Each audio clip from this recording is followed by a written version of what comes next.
Hello everybody, this is Digraj Singh Rajput. Welcome to Magnet Brains. इस video में हम क्या पढ़ने वाले हैं?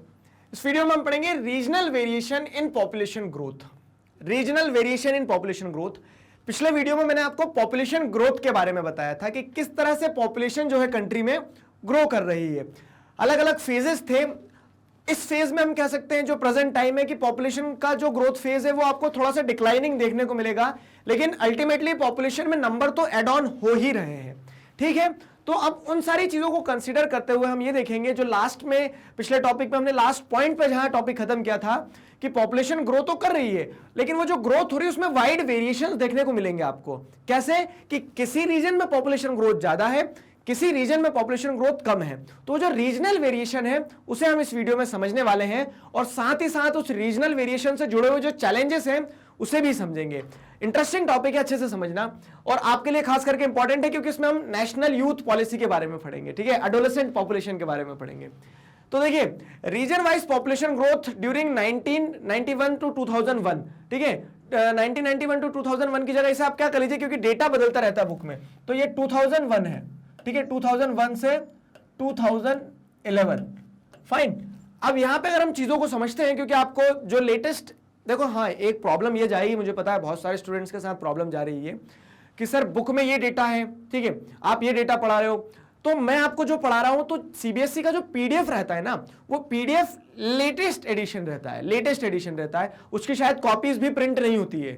ठीक है, तो जो लेटेस्ट एडिशन हर साल बुक का पीडीएफ आता है सीबीएसई की वेबसाइट पे, हम उससे पढ़ते हैं। फाइन, तो उससे क्या रहेगा कि आगे आने वाले साल में जो बच्चे रहेंगे उनके लिए फ्रूटफुल रहेगा। बुक्स जो है तो शायद पुरानी बुक्स रेफर कर रहे हैं आप, आज से 1 साल पहले वाली बुक भी जो है तो उसमें शायद डेटा पुराना दिया है, तो डेटा पे थोड़ा सा आप क्या कर लेना, वो पीडीएफ जो है तो पीडीएफ डाउनलोड कर लेना, जहां जहां डेटा आता है उससे टैली कर लेना।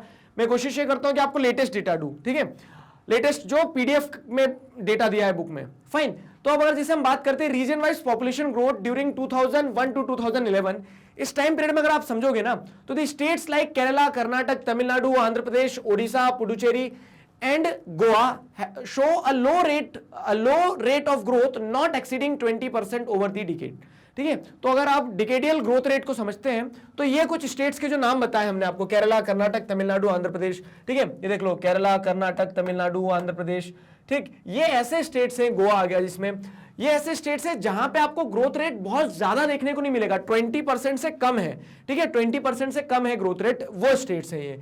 फिर क्या है, केरला की अगर हम बात करें तो Kerala registered the lowest growth rate 9.4। ठीक है, 9.4% ग्रोथ रेट रहा है, डेकेडियल हो रही है, एनुअल की बात नहीं कर रहे हैं, कि एक दशक में 2001 से 2011 के बीच में केरला ने सिर्फ 9.4% ग्रोथ रेट अचीव किया। कारण तो देखो, लिटरेसी कहां काम आती है, यहां काम आती है लिटरेसी। आगे समझ में आता है कि किस तरह से पॉपुलेशन, मतलब जो बर्थ रेट अगर ज्यादा रहेगा तो उसके क्या नेगेटिव कॉन्सिक्वेंसेस हो सकते हैं। एक फैक्टर वो है लिटरेसी, लो बर्थ रेट, और उसी के साथ साथ में माइग्रेशन जो है, आउट माइग्रेशन जो है वो बहुत ज्यादा होता है। एमिग्रेशन यहां पे क्या होता है, बहुत ज्यादा होता है। क्यों? क्योंकि अब देखो, केरला से लोग जो है तो मिडिल ईस्ट वगैरह में ज्यादा जाते हैं, ठीक, वहां पे काम करने के लिए ज्यादा जाते हैं, तो आउट माइग्रेशन है। आउट माइग्रेशन के बाद में आप देखो कंट्री में भी बहुत सारे टीचर्स आपको जो मिलेंगे, स्पेशली मैथ्स के टीचर्स, वो आपको केरला से मिलेंगे। ठीक है, नॉट जनरलाइजिंग, लेकिन एक ट्रेंड बता रहा हूं मैं आपको, तो उस कारण से वहां पे ग्रोथ रेट कम है। फिर उसके बाद में अगर देखते हैं तो बेल्ट कंप्राइजिंग गुजरात, महाराष्ट्र, राजस्थान, पंजाब, हरियाणा, मतलब नॉर्थ इंडिया की बात की जा रही है।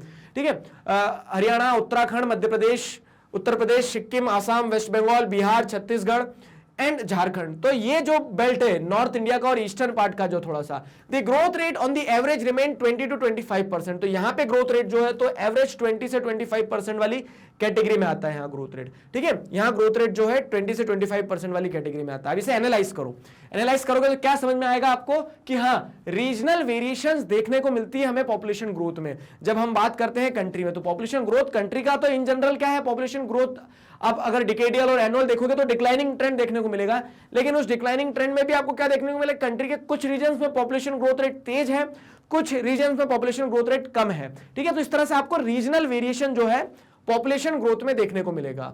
अब क्या है, comparison between the growth rate of 1991 to 2001 to 2001 to 2011, 2 दशकों को अगर कंपेयर करें हम, ठीक है, 2 डिकेड्स को अगर हम कंपेयर करते हैं तो उसमें आपको डिक्लाइनिंग ट्रेंड देखने को मिलेगा। मतलब नो डाउट 1991 और 2001 में जो ग्रोथ रेट था वो ज्यादा था, ठीक है, और वो अब कम हुआ है। तो जैसे आप देखोगे 17 पॉइंट कुछ डिकेडियल है इस डिकेड के लिए, ठीक है। तो 2001 से 2011 के डिकेड को अगर आप समझोगे तो वहां पे पॉपुलेशन ग्रोथ रेट है कम हुआ है व्हेन कंपेयर्ड विद 1991 टू 2001 वाला जो डिकेड था। फाइन, तो आपको यहां पे एक डिक्लाइनिंग ट्रेंड देखने को मिला, समझ में आया।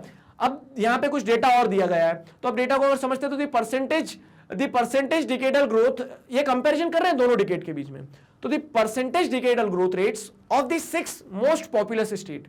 तो 1991 2001 में जो 6 मोस्ट पॉपुलेटेड स्टेट्स थे, जैसे Uttar Pradesh, Maharashtra, Bihar, West Bengal, Andhra Pradesh, Madhya Pradesh, have all fallen during the 2001 to 2011 compared to the 1991 to 2001। आया समझ में। तो अगर आप कंपैरिजन करते हो तो जो 6 मोस्ट पॉपुलेटेड स्टेट थे आपकी कंट्री के, वहां पे आपको क्या देखने को मिला, एक डिक्लाइनिंग ट्रेंड देखने को मिला है। कारण low birth rate is the first reason, ठीक है, सबसे इंपॉर्टेंट रीजन जो है तो लो बर्थ रेट होना। लो बर्थ रेट होने के बाद में जैसे अगर आप देखोगे तो फिर क्या है, ये स्टेट्स को अगर आप समझते हैं तो इन स्टेट्स में पहले माइग्रेशन भी होता था, अब माइग्रेशन कम है, ठीक। तो वहां आपको क्या देखने को मिलेगा, लो ग्रोथ रेट देखने को मिलेगी, ठीक है, when we are comparing the 2 different decades. फिर क्या है, the fall being the lowest for Andhra Pradesh, ठीक है। तो जो ये फॉल देखने को मिला तो आंध्र प्रदेश में लोवेस्ट फॉल है 3.5%, मतलब पहले अगर मान लो 13.5% था, तो अब क्या है 10% ग्रोथ रेट हो गया। तो ऐसा 3.5% लोवेस्ट आपको देखने को मिला, एग्जांपल दिया मैंने, लोवेस्ट आपको आंध्र प्रदेश में देखने को मिला, and the highest for Maharashtra. तो महाराष्ट्र में जिस स्पीड से पॉपुलेशन ग्रोथ हुई थी कब, 1991 से 2001 में, उसके कंपैरिजन में अगर आप 2001 से 2011 में देखोगे तो 6.7% ग्रोथ रेट जो है वो डिक्लाइन हुई है, ठीक है। तो महाराष्ट्र में आपको इस तरह से डिक्लाइन देखने को मिलेगा। अच्छा, अब आपको नंबर चाहिए, अगर परसेंटेज चाहिए तो पीछे अपेंडिक्स जो है बुक के उसमें सब मिल जाएगा। देखो एग्जाम में आपसे नंबर नहीं पूछा जाएगा, लेकिन एक एनालिसिस पूछा जाएगा। फैक्ट्स कोई नहीं पूछता है, क्योंकि उन्हें पता है सीबीएसई को भी कि डेटा बदलता रहता है। हाँ, जो बहुत इंपॉर्टेंट डेटा होता है वो पूछा जाता है, बाकी आपको ध्यान क्या रखना है, एक ट्रेंड ध्यान रखना है कि जो 6 मोस्ट पॉपुलस स्टेट्स थे तो उसमें आपको डिक्लाइनिंग ट्रेंड देखने को मिला है, ठीक है। आंध्र प्रदेश में डिक्लाइनिंग ट्रेंड सबसे कम है और डिक्लाइनिंग ट्रेंड जो है महाराष्ट्र में सबसे ज्यादा है। आगे समझ में, नंबर्स उतने ज्यादा नहीं पूछे जाएंगे, नंबर से चिंता मत करना। फिर क्या है, फिर अगर हम देखें तो Tamil Nadu 3.9% points and Puducherry 7.1% points have registered some increase during 2001 to 2011 over the previous decades. लेकिन कुछ स्टेट्स ऐसे भी, तो जैसे तमिलनाडु और पुडुचेरी की हम बात करें तो अगर प्रीवियस डिकेड से कंपेयर करोगे आप 1991 से 2001, ठीक है, और 2001 से 2011, तो क्या होता है, आपको इंक्रीज देखने को मिला यहाँ पे ग्रोथ रेट में। इनफैक्ट अब क्या होगा, जैसे अगर हम बात करते हैं कि नेक्स्ट टू नेक्स्ट ईयर आप देखेंगे सीबीएसई मतलब सेंसस के डेटा आ जाएंगे, उसके बाद जो बुक्स पब्लिश होगी तो उसमें फिर कंपैरिजन क्या हो जाएगा, 2001 से 11 और 2011 से 21। तो इस तरह से क्या है, डेटा तो चेंज होता रहता है, आपको ट्रेंड पकड़ना होगा यहाँ पे, ठीक है। तो ये कंपैरिजन किया। आप कंपैरिजन के बाद में अगर हम देखें तो we know that the population growth in India is increasing, ठीक है। तो जो पॉपुलेशन ग्रोथ है वो एक पॉजिटिव ट्रेंड दिखा रहा है, पॉपुलेशन इंक्रीज हो रही है देश में, ठीक। लेकिन सबसे इंपॉर्टेंट एस्पेक्ट जो है ना इस पॉपुलेशन ग्रोथ का, वो इंपॉर्टेंट एस्पेक्ट क्या है, the most important aspect is the growth of its adolescents, ठीक है। एडोलेसेंट्स कौन होते हैं, तो एडोलेसेंट्स को हम क्या कह सकते हैं, जो आप टीनेज ग्रुप के लोग हैं ना, तो एडोलेसेंट जो है वो मोस्ट इंपॉर्टेंट एस्पेक्ट है। क्यों है, तो अगर आपने पॉपुलेशन को समझा है तो मैंने आपको एज सेक्स पिरामिड बताया था, उसमें बताया था कि जो आज डिपेंडेंट पॉपुलेशन है, ठीक है, कौन सी, चिल्ड्रन वाली जो पॉपुलेशन है ना, कल का वो देश का भविष्य बनने वाली है, ठीक है। तो वो मोस्ट इंपॉर्टेंट एस्पेक्ट हो जाता है पॉपुलेशन का। फाइन, अब ग्रोथ रेट में आपको क्या देखने को मिल रहा है, ये जो पॉपुलेशन आज कितने साल में है, 10 से 19 साल के एज ग्रुप में है ना, ये कल को क्या होंगे, बड़े होंगे, कल को ये देश चलाएंगे, मतलब आप देश चलाओगे। तो जब आप देश चलाओगे तो आप पे विशेष ध्यान दिया जाना चाहिए, ठीक है। तो यहाँ पे वही बताया गया है कि about 20.9% of the share of the total population is adolescents between the age group of 10 to 19 years 2011 की डेटा के हिसाब से। 2011 के डेटा के हिसाब से अगर आप समझोगे ना तो हमारी टोटल पॉपुलेशन जो 100%, उसका 20% शेयर जो है वो एडोलेसेंट पॉपुलेशन में आता है। वो क्या कर रहा है, वो कैसा है, उसकी क्या स्थिति है इस एडोलेसेंट ग्रुप की, वो जानना समझना बहुत ज्यादा जरूरी है, और उसके अपलिफ्टमेंट के लिए, उसके वेलफेयरमेंट के लिए बहुत ज्यादा जरूरी है। अच्छा, मुझसे कोई पर्सनल, देखो हैशटैग ओपिनियन बता रहा हूं मैं, हाँ, कि मुझसे कोई पर्सनली पूछे ना कि देश कैसे बदलना है, मैं कहूंगा कि कुछ मत करो, 5 साल बस आपको 5 साल आपको क्या करना है, इस एज ग्रुप के ऊपर काम करना है, ठीक है, 5 साल इस एज ग्रुप के ऊपर काम करना है। सारी पॉलिसीज डिफेंस विफेंस सबको एक साइड रख दो, 5 साल इस एज ग्रुप के ऊपर काम करो, आप देखोगे अनप्रेसिडेंटेड चेंज आएगा अगर सही तरीके से। और अब हो क्या रहा है ना, क्योंकि ये जो एज ग्रुप रहता है ये उस एज ग्रुप में रहता है, मतलब ये जो सेक्शन है एडोलेसेंट एज ग्रुप का, इसे इंपॉर्टेंट क्यों कहा जा रहा है, important aspect of the growth of population, ठीक है, ग्रोथ ऑफ कंट्री भी कहें तो भी गलत नहीं होगा, क्योंकि ये जो एज ग्रुप है ये अल्टीमेटली फ्यूचर डिसाइड करेगा, और यही एज ग्रुप वल्नरेबल भी रहता है, क्योंकि यहां पे आप कंफ्यूज हो ना, मतलब कंफ्यूज हर सेंस में, आप बायोलॉजिकल चेंजेस आ रहे हैं, ठीक है, साइकोलॉजिकल चेंजेस आ रहे हैं, इमोशनल चेंजेस आ रहे हैं, ठीक है, आप अभी फ्यूचर को प्रिडिक्ट नहीं कर सकते हैं, फ्यूचर को मतलब एक तरह से आप फ्यूचर को इमेजिन कर रहे हैं, अब उसमें क्या है, हर इंसान को क्लैरिटी नहीं होती है, तो वहां पे सही नीति निर्देश मिलना,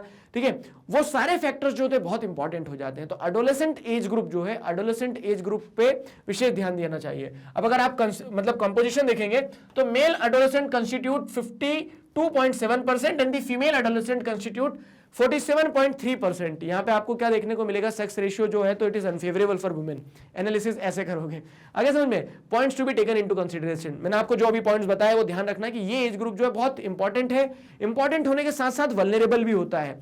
वल्नरेबल कैसे होता है, क्योंकि आप मतलब ऐसा रहता है ना, जब अंडे में से चूजा निकलता है बाहर, चूजा नहीं कह रहा हूं आपको, तो उसके सामने पूरी दुनिया रहती है, उसे एक्सप्लोर करना होता है, सारी चीजें एक बार ट्राई करना होती है, लेकिन वो क्या है कि उस बीच में सही क्या है गलत क्या है वो भी समझना जरूरी होता है, और वो समझाना उन्हें, ठीक है, उन्हें एक डायरेक्शन देना भी इंपॉर्टेंट होता है, गवर्नमेंट की रिस्पॉन्सिबिलिटी होती है, ठीक।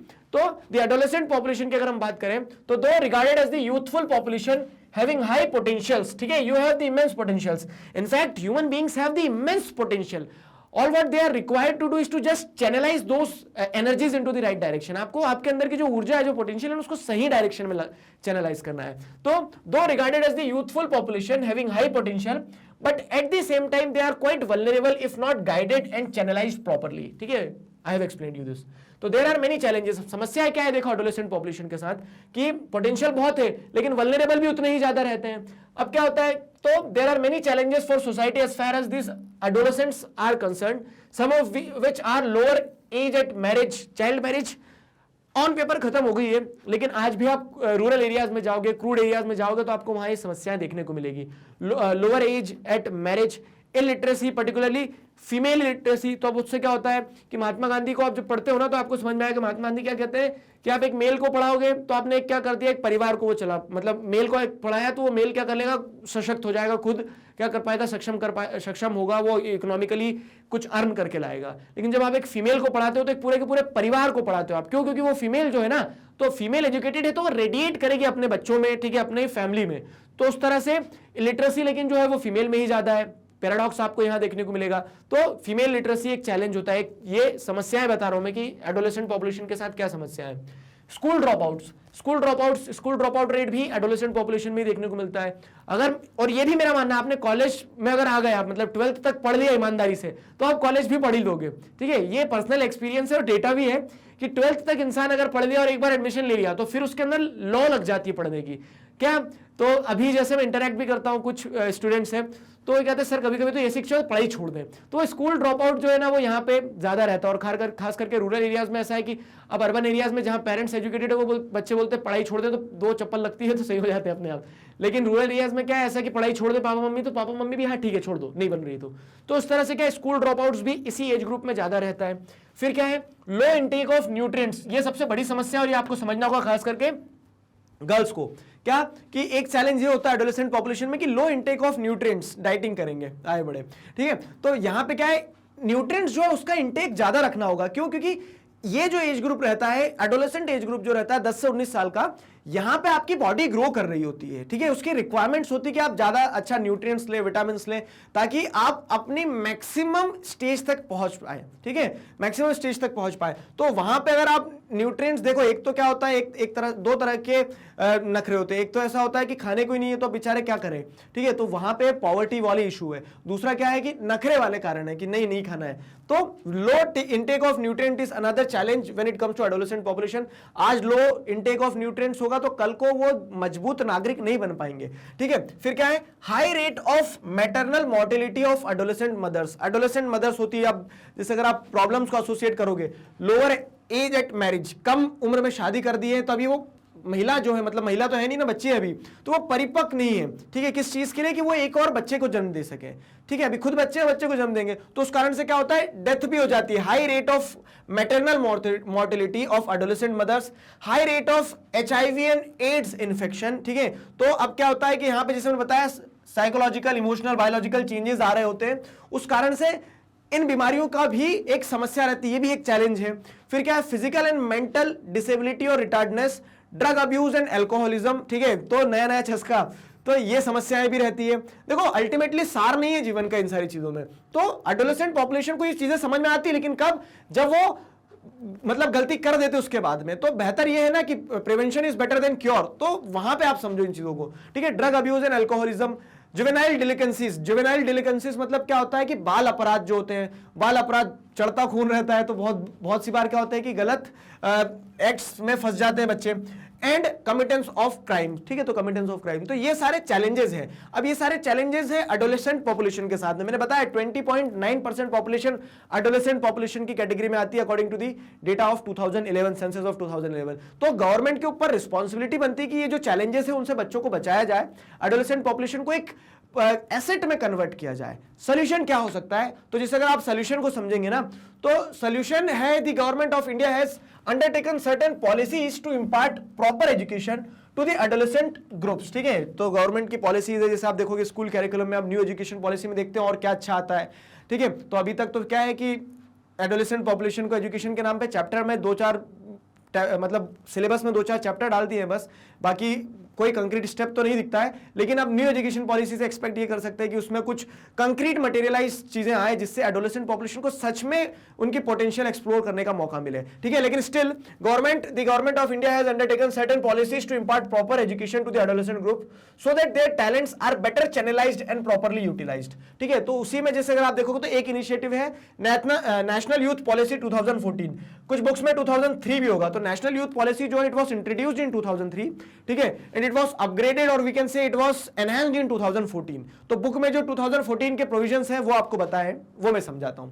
National youth policy, national youth day किस दिन मनाया जाता है बताओगे कमेंट सेक्शन में, बताना, ठीक है। नेशनल यूथ डे जो है, चलो हिंट देता हूं मैं, birth anniversary of Swami Vivekananda, ठीक है। तो उनसे, क्योंकि उन्होंने एक बड़ा यूथ में उन्होंने बहुत पोटेंशियल देखा था और उनकी दृष्टि के पीछे पीछे हमारी गवर्नमेंट भी चल पड़ी है, ठीक है। तो उस तरह से क्या है कि जो नेशनल यूथ पॉलिसी है ना, वो इसी तरह से यूथ को टारगेट करते हुए बनाई गई है, ठीक। तो 2014 के अगर हम देखते हैं तो National Youth Policy of 2014 proposes a holistic vision, ठीक है। What is the vision? We have to see that for the youth of India, which is to empower the youth of country to achieve their full potential and through them enable India to find its rightful place in the community of nations। दोनों का फायदा है कि youths को क्या है, उनके सही पोटेंशियल की, ठीक है। आप हनुमान हो, हम जामवंत है, समझ में आ रहा है। तो काशु पिचास रहे हो बलवाना, पवन तनय बल पवन समाना, तो आपके अंदर पोटेंशियल जो है इमेंस है।